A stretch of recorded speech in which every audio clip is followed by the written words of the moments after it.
अपने हथियारों की मदद से होंगयाओ और शिंतुफेई ने प्रेमिका के शरीर को जोर से जमीन पर पटक दिया और उसका सिर काटने के लिए तैयार हो गए। वह घबरा गई, उसने अपना मुंह खोला और उनसे विनती करने लगी कि वे उसे न मारें, और कसम खाकर कहने लगी कि वह जो कुछ भी जानती है उसे कबूल कर लेगी। जब होंगयाओ के शरीर से एक शक्तिशाली ऊर्जा निकल रही थी, वह जमीन पर गिर पड़ी, प्रेमी के शरीर पर जोर से पैर रखा, और जब उसकी आंखें गुस्से से चमक रही थीं, तो उसने उत्सुकता भरी निगाहों से शेंतुफेई को रुकने के लिए कहा। उसने वादा किया कि अगर प्रेमी ने सब कुछ कबूल कर लिया तो वे उसे नहीं मारेंगे। शेंतुफेई जमीन पर गिर पड़ी और चुप रही। प्रेमी की आंखें आश्चर्य और भय से चौड़ी हो गईं। उसे पसीना आने लगा और उसे पता चला कि कुजियांग की जमीन की गहराई में एक दरार थी जिस पर उन्होंने एक वेदी बनाई थी। शिंतुफेई ने अपनी कुल्हाड़ी उसके सिर के पास जमीन में घोंप दी। यह देखकर उसकी आंखें भय से भर गईं। यह जानते हुए कि यह अच्छा नहीं है, घबराई हुई निगाहों से उसने स्वीकार किया कि जब तक कुजियांग शहर के जीवों की बलि दी जाती रहेगी, उनका रक्त और आत्मा शहर के नीचे पड़े प्राचीन राक्षसी देवता के शव में समाहित हो जाएगी।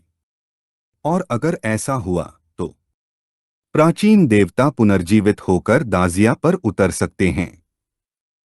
शेंतुफेई और होंगयाओ चुपचाप उसे देखने लगे, यह न जानते हुए कि वह सच कह रही है या नहीं। जियांग खड़ी हुई और संदिग्ध भाव से पूछा कि क्या उसने वह सब कुछ कबूल कर लिया है जो वह जानती थी। प्रेमी ने प्राचीन देवता की कसम खाकर कहा कि उसने सब कुछ कबूल कर लिया है। जियांग ने देखा कि वह झूठ बोल रही थी। तभी जाओ जी प्रकट हुए, अपना मुंह खोला और उसे निगलने के लिए तैयार हो गए।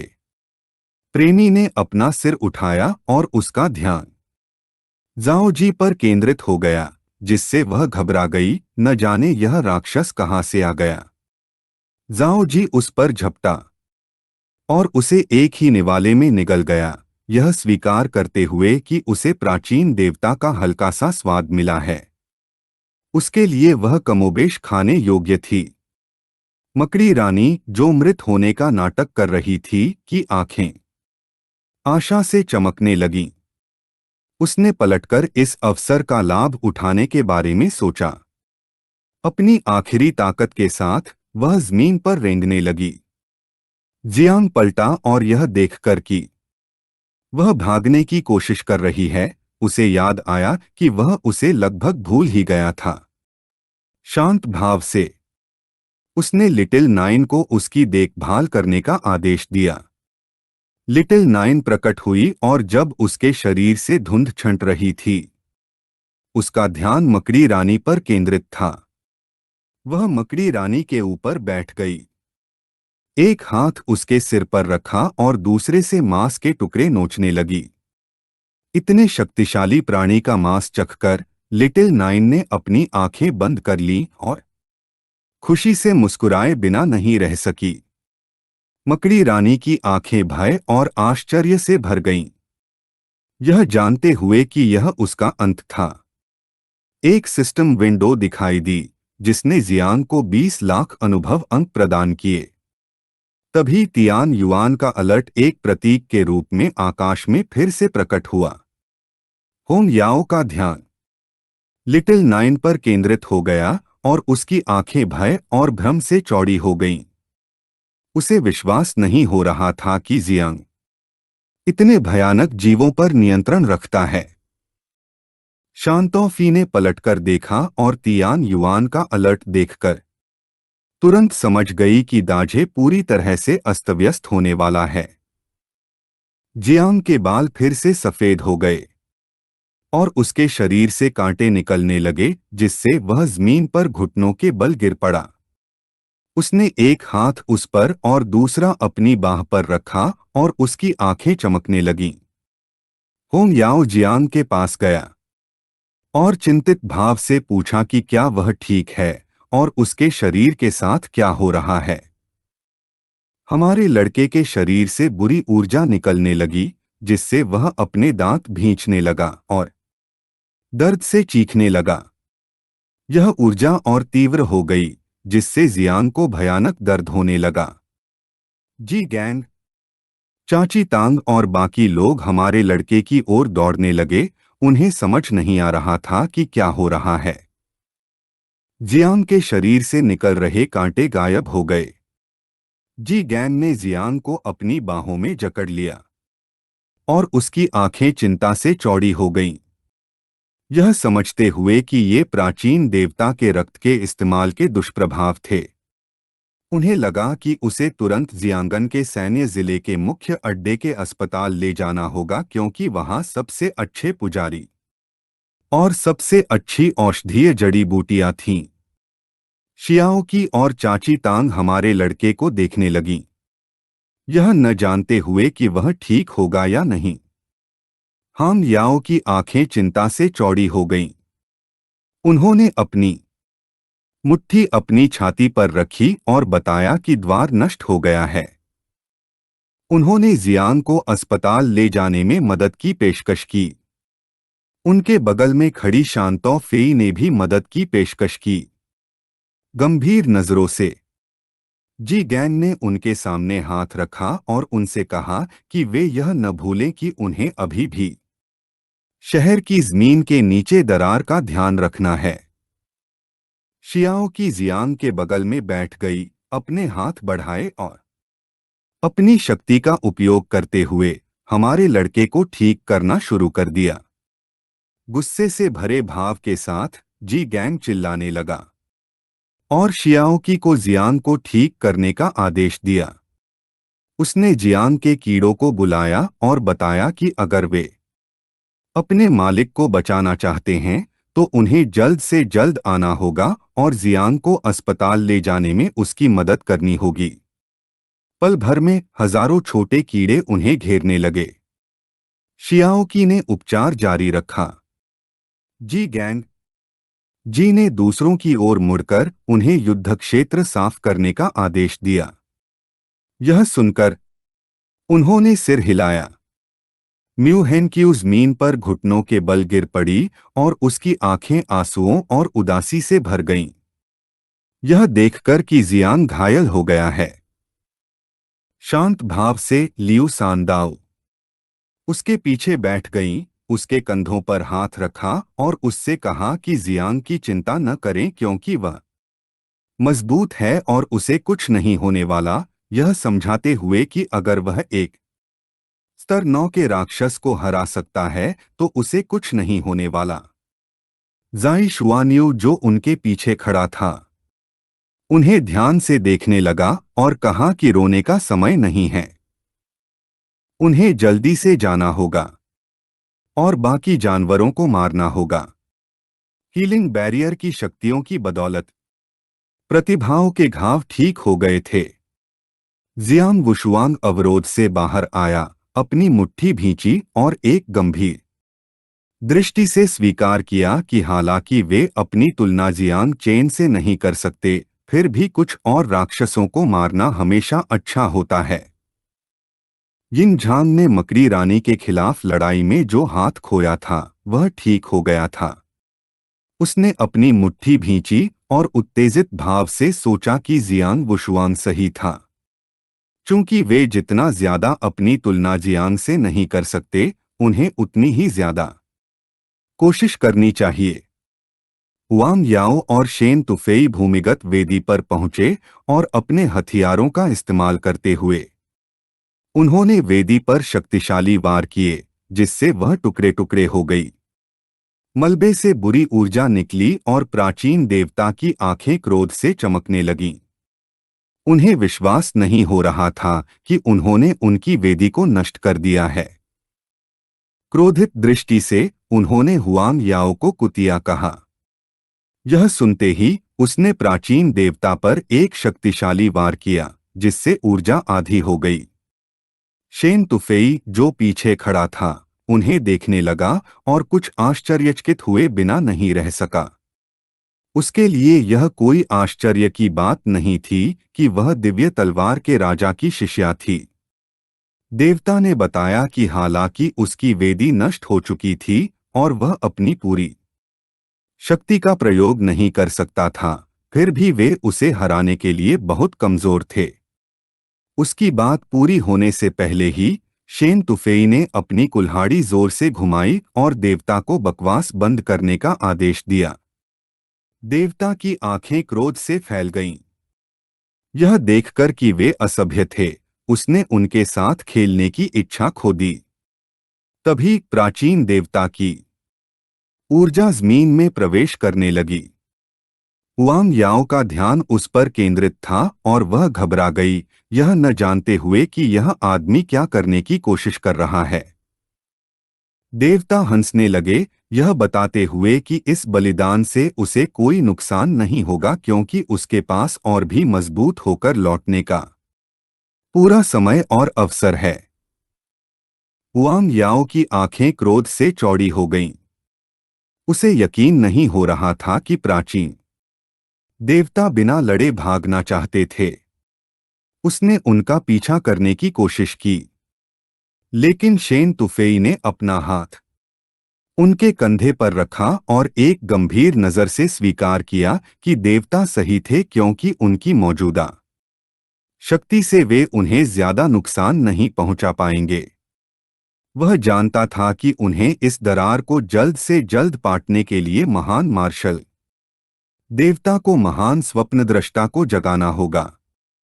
एक हफ्ते बाद जियांग जियांगन के मुख्य अड्डे के सैन्य जिला अस्पताल में था।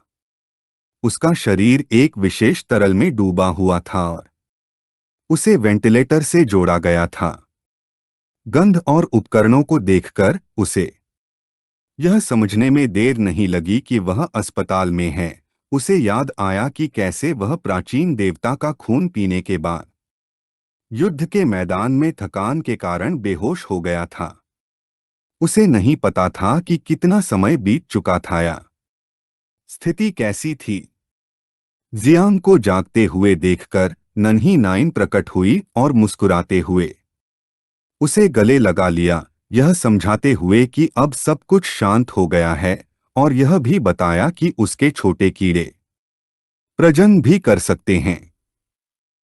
उसके आलिंगन को महसूस करते हुए जियांग ने आंखें खोलीं और कुछ उत्सुक हो गया। नन्ही नाइन को अपने हाथ में लेकर जियांग उसके सिर पर हाथ फेरने लगा, उसकी महानता की प्रशंसा करने लगा। लेकिन उसने थोड़ा और इंतजार करने का फैसला किया क्योंकि उनका मौजूदा घर बहुत छोटा था और नए कीड़ों के जन्म के बाद वहां जगह नहीं बचेगी। उसने उसे तब तक इंतजार करने को कहा जब तक उसे एक बड़ा घर नहीं मिल जाता, ताकि वे योजना को आगे बढ़ा सकें। नन्ही नाइन जियांग की चेतना के सागर में लौट आई और यह सोचकर खुश हुई कि जियांग को एक बड़ा घर मिलने वाला है। जाओ जिया, जो खंभे के पीछे छिपी थी, ने बाहर झांका और कुछ उलझन में पड़ गई। अब जबकि उनके पास जटिलता की ओर विकास की शक्ति थी, इस बार प्रजनन कम से कम कुछ 100 मिलियन से शुरू होने वाला था। जियांग को उम्मीद थी कि पैतृक वृक्ष जल्द ही एक ऐसा कीट घोंसला फल पैदा कर सकेगा जिसमें 10 अरब कीड़े मकोड़े पल सकेंगे। जियांग ने अपने हाथ से मुखौटा उतार दिया। जाओ जिया जियांग के कंधे पर प्रकट हुआ और बताया कि वह भी अपने वंशजों को बांटने वाला है। उसने पूछा कि वे कब एक बड़े घर में जा पाएंगे।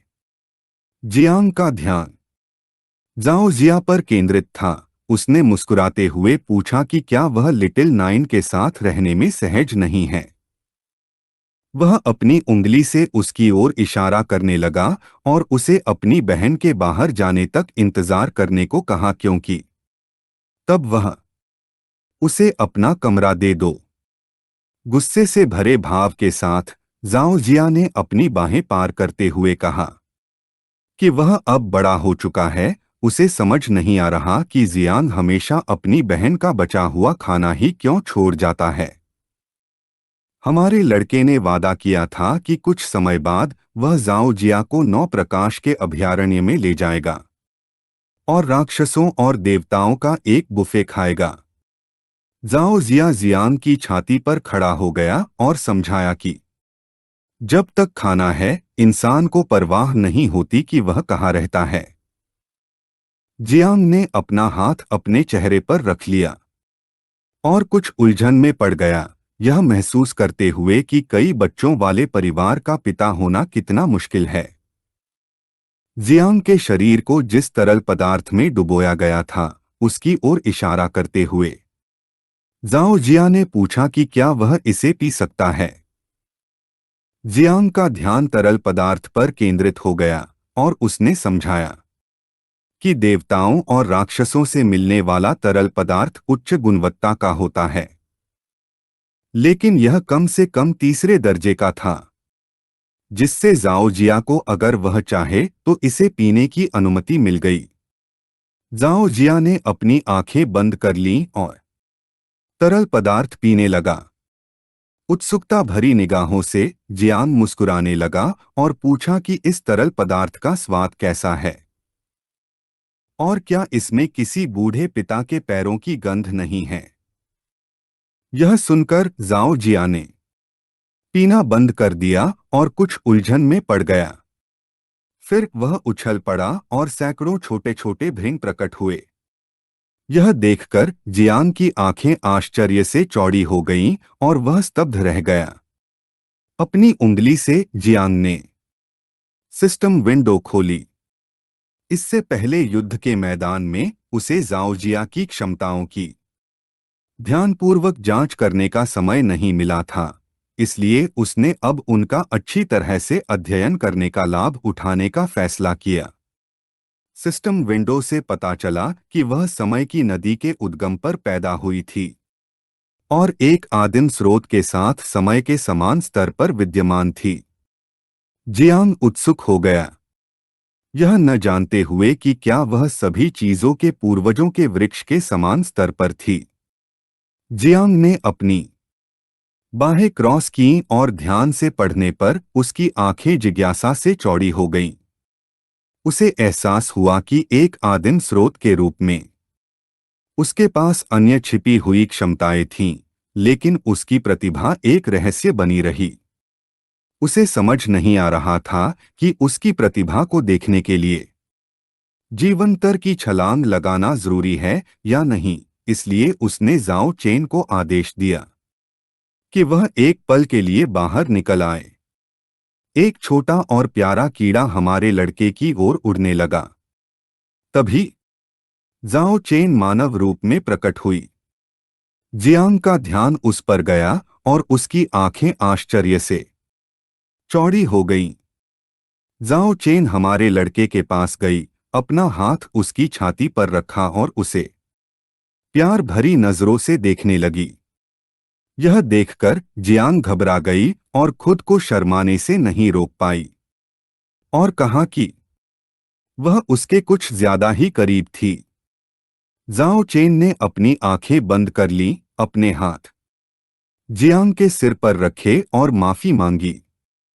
शांत भाव से जियांग को याद आया कि वह अभी अभी पैदा हुई है, इसलिए उसे नहीं पता था कि उसने दिव्य विकास का अनुभव किया है या जीवन स्तर की छलांग का। घबराई हुई नजर से उसने अपना हाथ अपनी ठुड्डी पर रखा, दूसरी तरफ देखा और घबराए हुए स्वर में समझाया कि सभी चीजों के विकास के लिए समय का बीतना जरूरी है। लेकिन वह खुद समय थी। जियांग का ध्यान उस पर केंद्रित हो गया और उसकी आंखें आश्चर्य से चौड़ी हो गईं। हमारा लड़का उसके पास पहुंचा और अपनी शक्ति का इस्तेमाल करने लगा, जिससे हरित ऊर्जा उसके शरीर में प्रवेश करने लगी। वह जानता था कि वह सही थी क्योंकि उसकी प्रतिभा को उजागर करने के लिए उसे दिव्य विकास का उपयोग करते हुए जीवन स्तर की छलांग लगानी थी। उसने यह देखने का फैसला किया कि उसके जीवन स्तर की छलांग के लिए किन सामग्रियों की जरूरत है। सिस्टम ने बताया कि अगर जियांग समय चक्र के कीट के साथ जीवन स्तर की छलांग लगाना चाहता है तो वह निम्नलिखित बलिदान शर्तों में से एक चुन सकता है। पहली, समय से पानी की 10 बूंदें। दूसरी, समय की नदी से एक सहायक नदी। तीसरी, समय के 3 टुकड़े। और चौथी, समय से संबंधित 3 दिव्य हथियार। वीडियो यहीं समाप्त होता है।